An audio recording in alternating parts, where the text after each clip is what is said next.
Mimma la yakunu bita'ammudil abdi. Ciri-ciri dari warid itu tidak bisa disengaja. Maka tidak ada orang namanya khusyuk itu dibuat-buat, gak bisa. Gak bisa. Lalu bagaimana menerjemahkan hadis meskipun dia dhaif, sudah naik jadi hasan li ghairihi? Apa kata Nabi? Bacalah Quran, wadku alaih.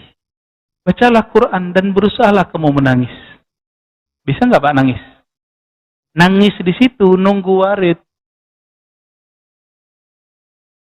Nunggu warid ini. Jika kamu tidak sanggup menangis, belum terlatih menangis, fatabaku. Maka, ini terjemahannya ada dua. Di beberapa buku saya baca, orang menerjemahkan berpura-puralah menangis. Itu nggak tepat.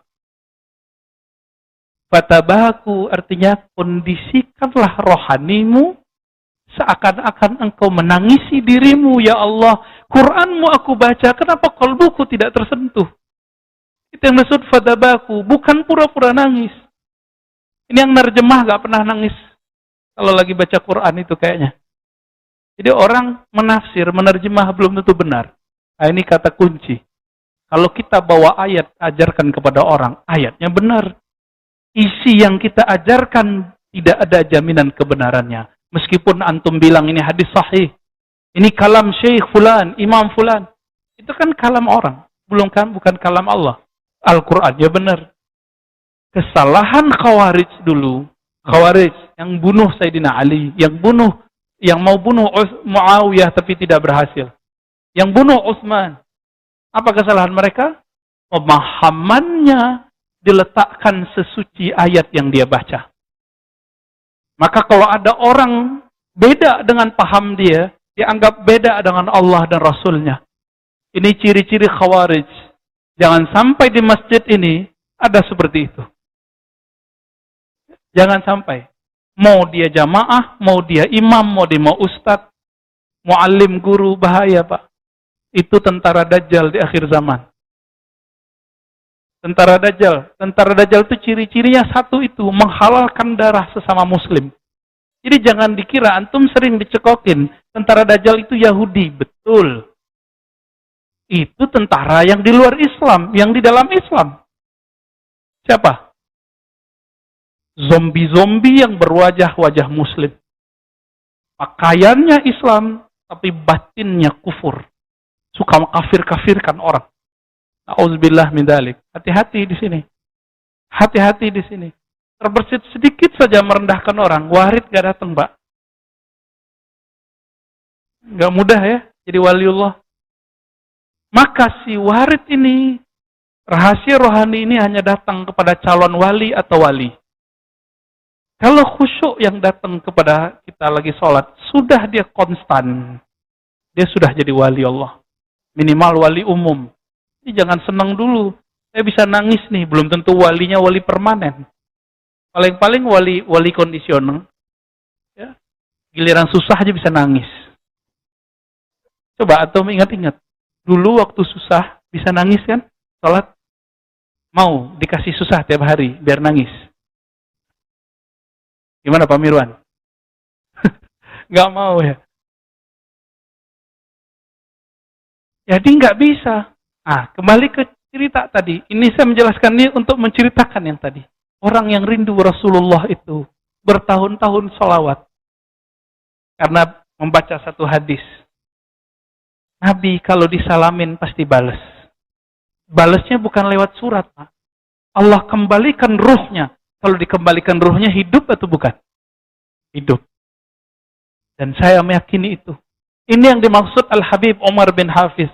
Kalau orang sholawatan, Nabi hadir itu maksudnya itu situ, Pak. Bukan khurafat yang belajarkan. Ini anak-anak muda baru ngaji kemarin sore, nggak ngerti siapa Al-Habib Umar bin Hafiz. Saya nggak pernah ngaji dengan beliau, tapi saya pernah hadir satu konferensi multaqa ulama. Dan beliau mengisi.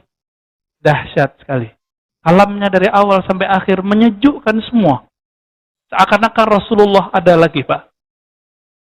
Seakan-akan kalam Nabi itu yang sering kita baca di teks, itu ada di lidahnya semua. Tapi saya nggak pernah dengar beliau membalas orang yang mengkafirkan beliau atau mengatakan ini Habib khurafat. Nabi udah mati kok tuh. Kurang ajar orang ngomong, Pak. Jadi bagi saya kalau orang bilang Nabi mati, bagi saya udah suul adab. Walaupun betul Nabi sudah Allah angkat. Hanya Allah yang boleh bilang, ya. Afa immata au qutila. Ya. Jika si Muhammad itu mati atau terbunuh, hanya Allah yang boleh ngomong gitu. Maka Umar mengatakan, siapa yang bilang Muhammad mati, saya sembelih. Karena bagi Umar sang kekasih, yang bilang kekasihnya mati, itu orang adabnya buruk, rohaninya nggak hidup, nggak punya adab. Jadi bilang mati aja udah marah Umar. Tapi sahabat Nabi dari dulu dua mazhab. Satu mazhab Umar, satu mazhab Abu Bakar. Nah, sampai sekarang kan begitu. Nabi dihujat di Perancis, maka umat Islam terpecah dua. Ada yang pengikut Umar, ada yang pengikut Abu Bakar. Kita nikmati aja itu ya. Yang penting jangan main penggal-penggal aja, Pak. Di Perancis itu saya menyaksikan 2016-17 Allah perjalankan ke sana. Gak bayar 1% pun. Dibiayai oleh lembaga Korps Dai Dompet Doafa. Saya gak bayar sedikit pun, Pak. Diundang oleh orang KBRI. Saya sesekali jalan keluar. Setiap kali ngisi pengajian duha, itu mulailah orang-orang imigran dari Suriah, dari Irak, dari mana-mana itu keluar, Pak. Kira mereka cuma beberapa. Satu kali saya pulang jam 2 malam. Di sono maghribnya jam 10. Jam 3 ada subuh lagi. Jam 3 ada subuh lagi, Pak. Saya pulang jam 2. Diajak ngopi sama salah satu sahabat kita. Pak Muhammad Abduh dan Sayyid Andi Abdul Qadir. Ya, satu orang Betawi, satu orang Makassar. Ahli kolbu, ahli zikir. Ketika kita jalan, saya melihat ada satu tempat terbuka, itu orang Islam yang dari mana-mana, yang nggak punya kartu, itu pada di sana semua. Tidur di atas aspal. Tapi tidak ada ditangkap oleh negara Prancis. Terus yang punya surat lengkap, itu dikasih duit oleh negara Prancis. Kalau kita kalkulasiin, lebih banyak yang dibantu daripada yang tidak dibantu. Akhirnya Eropa kewalahan. Jadi antum kalau tinggal di Eropa, punya surat lengkap, itu hak dapat duit dari negara persis seperti penduduk asli. Cuma nggak boleh nyoblos. Maka saya berpikir dulu, semoga Prancis menjadi pusat Islam nanti di akhir zaman. Itu kita mimpinya begitu. Ternyata kejadiannya kayak kemarin. Dan yang kemarin, siapa yang paling rugi? Bukan Macron. Bukan bangsa Perancis. Tapi orang Islam yang lagi imigran, orang-orang Aljazair, Maroko, Tunis, yang tinggal di sana. Dan kabar gembiranya apa, Pak? Di sana agama orang secara kultur, ini bukan agama ideologis, agama kultur, Katolik. Tapi gereja-gereja pada mati suri. Masjid-masjid nggak ada semegah ini. Masjid itu basement. Ada ruko. Maka itu inspirasi saya buat ruko tempat pusat zikir. Ruko kita jadiin pusat kajian. Dekat kampus UIN. Kampus II. Ketika kita masuk ke bawah ruko, itu orang penuh. Sholat. Di mana-mana. Dan mereka sholat semalam itu bulan Ramadan 1 juz. Dan banyak. Orang Prancis menyebut orang-orang soleh itu praktikong. Praktisi yang mengamalkan ajarannya. Setelah dihitung secara kasar oleh teman saya yang lama di sana, lebih banyak muslim yang mengamalkan ajarannya daripada non-muslim. Maka kita berpikir ini nanti akan berubah ini. Akan berubah ini. Tapi dengan kejadian kemarin, saya khawatir dengan saudara kita di sana. Islamophobia. Saya punya paspor, hilang, Pak. Pergilah kita ke kantor polisi. Kantor polisi ruko, gak sebagus kantor polisi di Indonesia. Tapi waktu masuk saya kaget. Tapi nggak berani foto, ada CCTV. Ada di situ kalimat. Kalau diterjemahkan lebih kurang hati-hati terhadap jihadis. Lalu saya ngobrol dengan orang-orang di sana. Maksudnya orang Prancis anti-Islam, anti-jihad atau gimana? Enggak. Mereka itu sudah punya pemetaan. Mana Islam yang moderat, mana Islam yang teroris. Tapi Syekhul Azhar tolak istilah itu. Islam mana ada teroris. Nah ini yang lagi diperkarakan oleh guru-guru kita di Al-Azhar. Ya, Syekh Ahmad Thayyib. Coba ganti diksinya. Islam tidak teroris. Kalau orang mengaku Islam teroris banyak. Tapi Islam tidak pernah teroris. Jadi mereka sudah tahu Pak petanya. Tinggal diksinya ini yang salah. Gitu. Nah, kita doakan. Siapa tahu Eropa nanti menjadi negeri hijau. Negeri kita. Negeri umat Islam. Amin ya Rabbal Alamin. Baik. Kembali ke warid. Ketika seorang yang merindukan Nabi ini, setiap hari Jumat, salawat, salawat, salawat. Satu kali dia sudah tebar sejadahnya. Mau salawatan. Salawat. Jadi jam 10 sebelum Jumatan, 1,5 jam dia bersalawat. Kira-kira dapat berapa nggak tahu, nggak dihitung. Hanya ingin menikmati bagaimana mengenang Nabi Sallallahu Alaihi Wasallam. Baru saja sajadah ditebar, ya tiba-tiba dia ngantuk. Belum sholat, belum sholawat. Ngantuk keras tiba-tiba datang. Alat hitung zikirnya jatuh, badannya pun tepar. Sajadah baru ditebar. Apa yang terjadi? Selama 1,5 jam itu, orang ini seakan-akan hadir di majlisnya Nabi, serba hijau seperti di Raudhah. Tapi ketika dilihat dirinya ada di depan semua orang yang ada. Di samping Rasulullah Sallallahu Alaihi Wasallam. Tugasnya ngapain? Nabi duduk sejengkal lebih tinggi darinya. Nabi jelaskan satu kalimat, orang ini menjelaskan. Nabi jelaskan satu kalimat, orang ini menjelaskan. Disebut pensyarah hadis. Penjelas penafsir kalam Nabi Sallallahu Alaihi Wasallam. Sampai ada dialog lah antara mereka. Tiba-tiba waktu Jumat sudah dekat dan terbangunlah orang ini.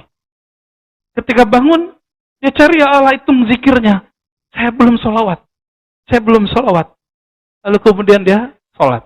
Wudu, sholat. Tiba-tiba dia ingat. Mimpi apa aku barusan? Ternyata, ini yang dimaksud oleh Imam Kusyairi. Pengen ketemu Nabi. Udah disengaja, nggak dapat. Giliran ketiduran, belum sholawat. Tapi udah berapa tahun orang ini beramal setiap Jumat. Sholawatan selama 1,5 jam. Tidak kurang. Sudah lebih dari 5 tahun. Di tahun ke-5, bukan dia lagi yang mengucapkan salam kepada Nabi. Nabi datang ke dalam alam ruhaninya. Dan Nabi mengatakan, Ru'yal mu'min juz'un min 46 nubuwah. Mimpi ketemu Nabi adalah salah satu dari warisan-warisan kenabian. Sallallahu Alaihi Wasallam. Ini jangankan kita, Pak. Kiai aja belum tentu ketemu Nabi. Ya, Ustadz, doktor aja belum tentu mimpi ketemu Rasulullah. Jadi kalau antum menyesalkan Ustadz, saya sudah banyak salawat. Berapa tahun salawatnya? Paling baru kemarin sore. Ya, udah ngitung-ngitung zikir. Udah mulai ngeluh. Ingat, sekali saya ngeluh, saya udah banyak zikir, kok belum ketemu Nabi? Itu dimulai dari awal lagi, Pak. Siapa yang ngomong? Nabi SAW. Nabi SAW mengatakan dalam hadis Imam Muslim, Kullu da'watin mustajabah, ma lam ya'jal. Semua doa, semua kehendak hamba, Allah pasti tunaikan, sempurnakan. Dengan satu syarat. Tidak tergesa-gesa. Lalu sahabat bertanya, wahai Rasulullah, apa yang engkau maksud tergesa-gesa? Nabi menjawab, ayyaqulal abdu da'autullah wa lam yujibli. Seseorang mengatakan, aku sudah salawat, aku sudah zikir, aku sudah doa, kok belum dikasih juga yang aku mau? Maka kalau ada orang ngomong begitu, dia ngulang Pak dari awal. Kok begitu? Itulah hukum rohani. Setiap hal ada hukumnya. Setiap ilmu ada disiplinnya. Ya. Maka beliau mengatakan, kadang-kadang warid itu ada yang berupa waridu sururin.